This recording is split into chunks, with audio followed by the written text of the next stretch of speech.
Alam nyo po, dahil ito po ay organic, ang attendees hindi natin yan mapapangako. May mga religious groups na nag-commit talaga na magpapadala sila. Pero ayaw po namin kasi gawin itong hakutan system. Ito po ay pupunta ang mga tao ayon sa kanilang kagustuhan. So, ako, personal estimate ko, 6 figures yan. Ito po is a mirror event of our good friends from the INC. Sa kanila po is JAI, di ba? Justice, Accountability, Integrity. Yun din po ang panawagan dito. Pero we are being very specific, no? Kasi INC being a religious organization, they are bound by their morals, no? To abide by their doctrines. Maganda po 'yon. Ito po, meron po tayong mga kasamang former military. So medyo mas iba yung kulay ng panawagan dito. Accountability for certain people.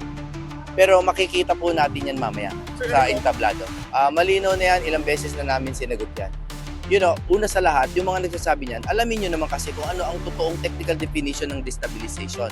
That means you're committing a crime.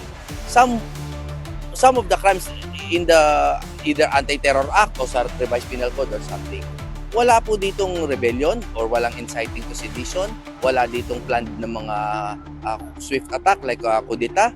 Walang ganyan. Walang ganyan.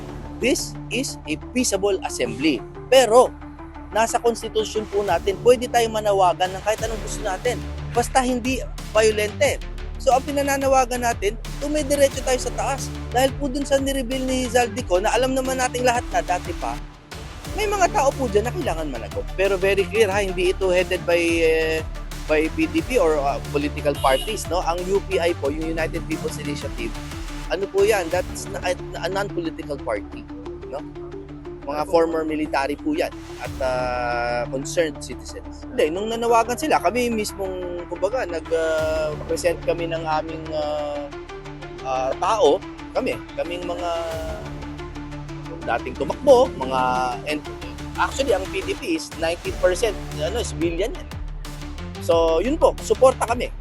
But if you mean formal na yung completely structured, wala po.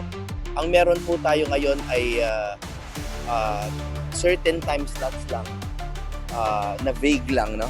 To keep the stage open because ang gusto po ng UPI, mga karaniwang tao ang magsalita.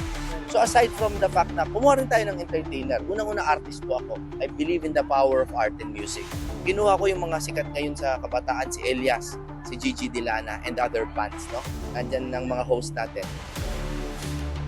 And I did that because gusto natin mag-spread ng message of harmony. And music yan di ba? But aside from that, may speakers tayo, we try to make it very non-political. Ito po mga karaniwang tao.